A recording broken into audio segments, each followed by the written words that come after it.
I am inspired.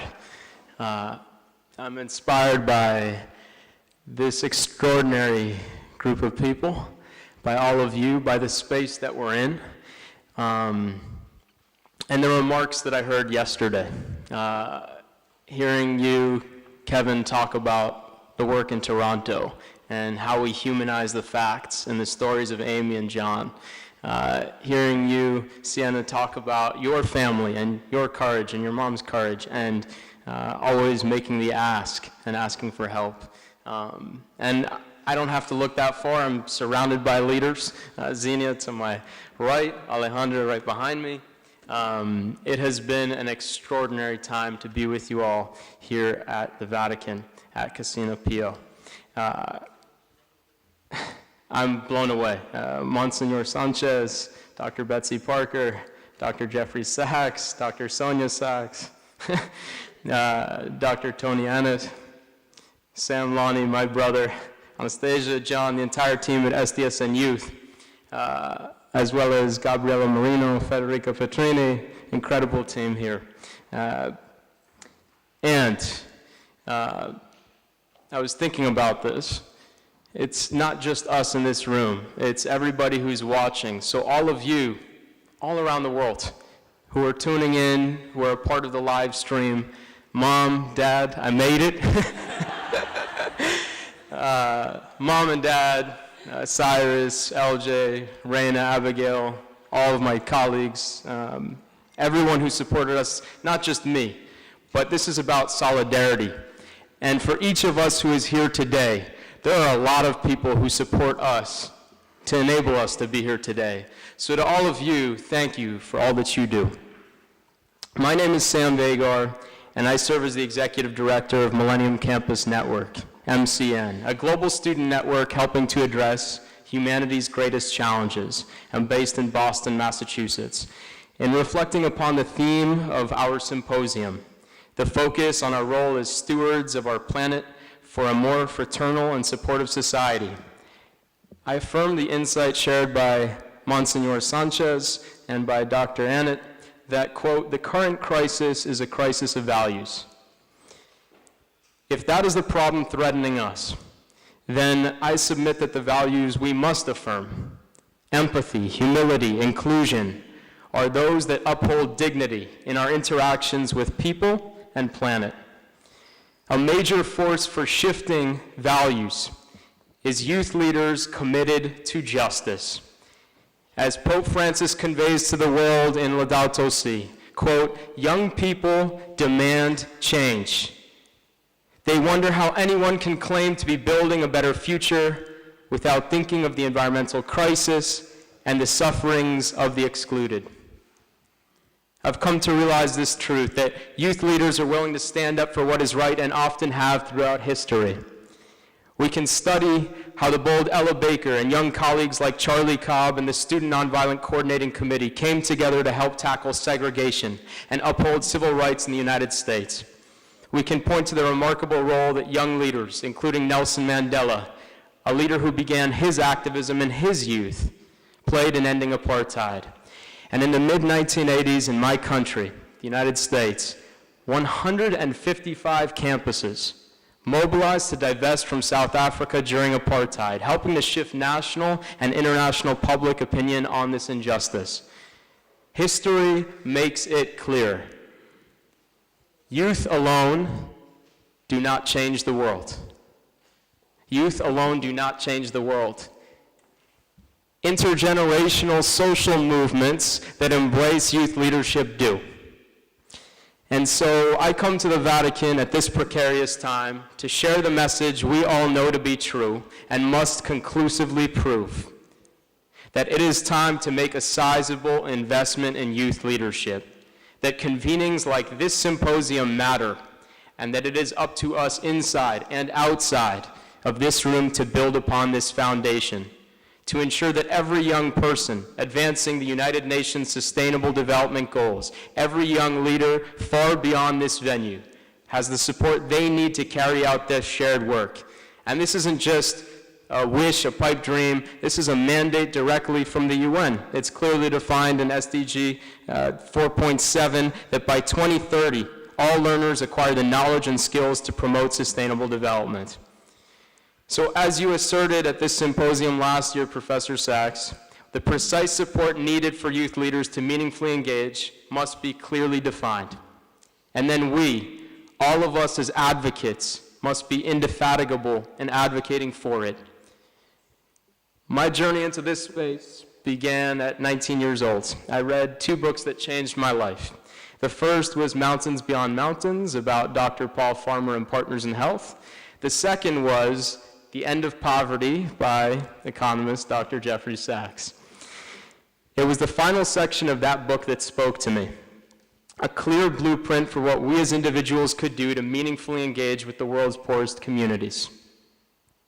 I put down the book, picked up the phone, and cold called Professor Sachs. 2 days later, I was in New York meeting with your team. What is remarkable, and still astounds me to this day, is that you and your team, Professor Sachs, would give me the time of day. I was a young student at Brandeis University, wide-eyed and ingenuous, and you were willing to engage and mentor me.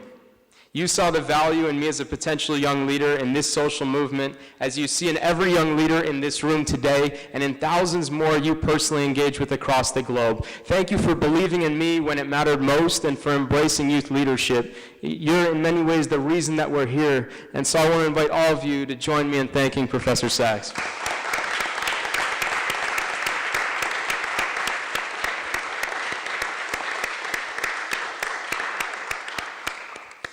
So we went on to host our first global conference at MIT in 2008 with 1,000 young leaders, with Professor Sachs, Dr. Farmer, John Legend, and more. These leaders joined our board of advisors and helped us launch the Millennium Campus Network, or MCN.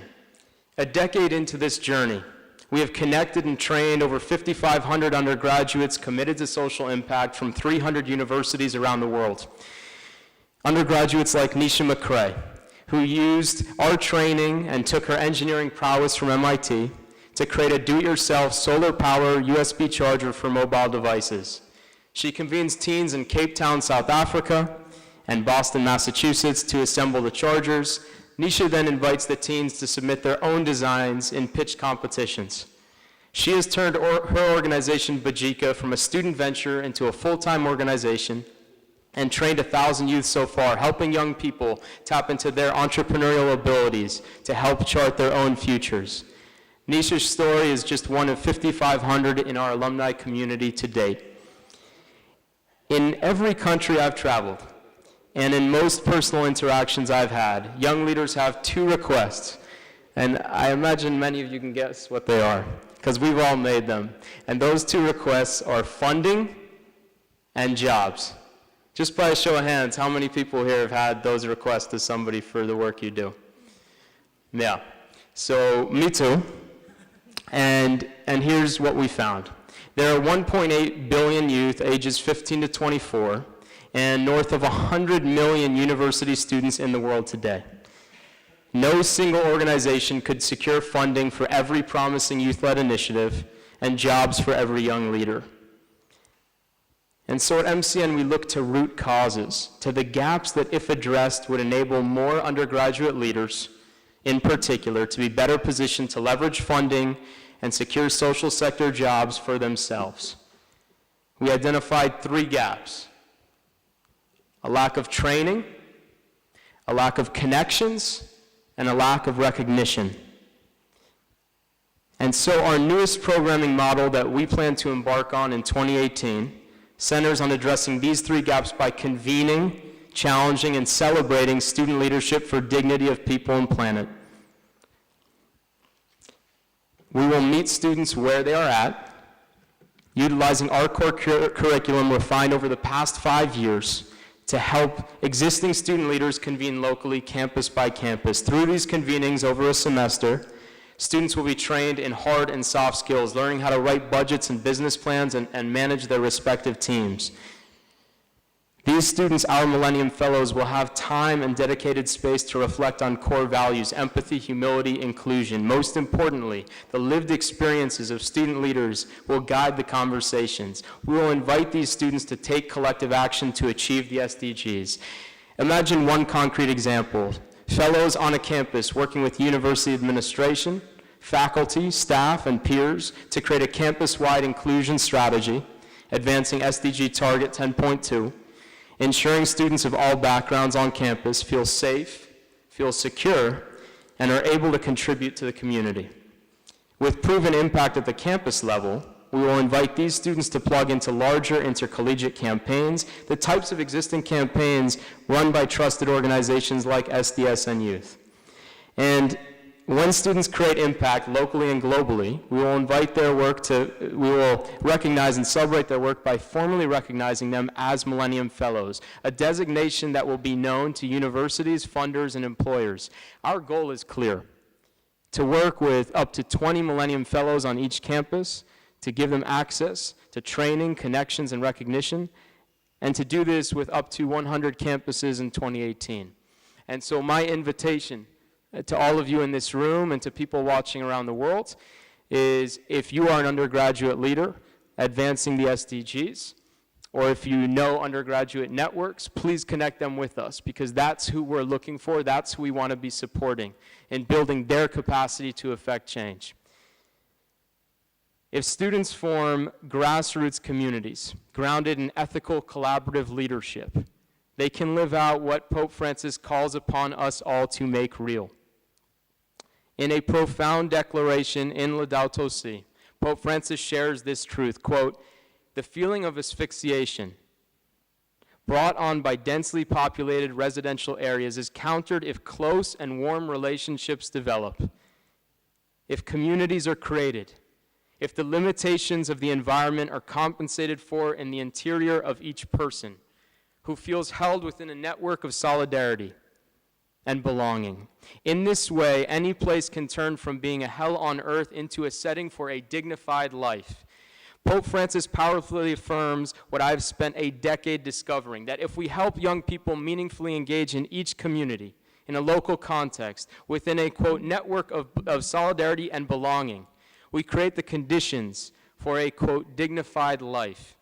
We will come so much closer to the vision Pope Francis outlines for us when we are deeply intentional in how we invest in grassroots youth organizing.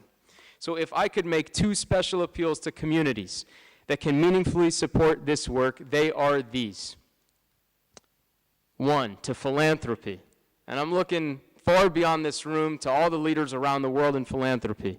We need sizable investment in youth leadership, not solely a one-way relationship asking youth to support a particular cause, but also investing in the personal and professional growth of youth leaders as a worthy goal itself.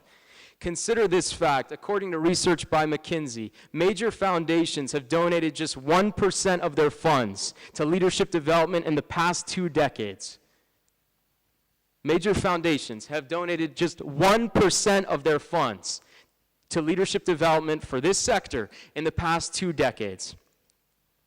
Imagine what happens when we instead choose to prioritize investment in the potential of people, starting in their formative years. Imagine what that does to their spirit, to their resolve, and their commitment when they begin and for a lifetime after. I don't have to imagine, because I can tell you firsthand that's what happened to me. When leaders like you, Professor Sachs, chose to believe in me when I was 19, when you chose to mentor me and advise MCN, it gives me the resilience to carry on a decade later and make social impact a lifetime commitment. We need philanthropy to follow your lead, placing trust in a generation of youth leaders just as you did in me. To higher education. To higher education, we need you to meet demand. Many of you have seen the 2014 Gallup-Purdue Index, a survey of 30,000 recent college graduates that found only 3% had all 6 types of experiences during their undergraduate years that correlate with great lives and careers after graduation. To put it simply, there were 2 areas identified as the missing pieces in the undergraduate experience: mentorship and experiential education. Students are asking for support and avenues to engage. Whether you do this internally or seek external partners, consider embracing the agency of your students. Draw on the rich history of student activism. It has contributed to civil rights, the end of apartheid, the environmental movement, and so much more.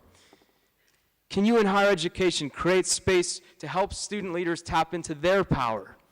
Can that be part of the DNA and ethos of your institution? With such an ethos and programming to support it, what kind of alumni can your institution cultivate for your community and for the world?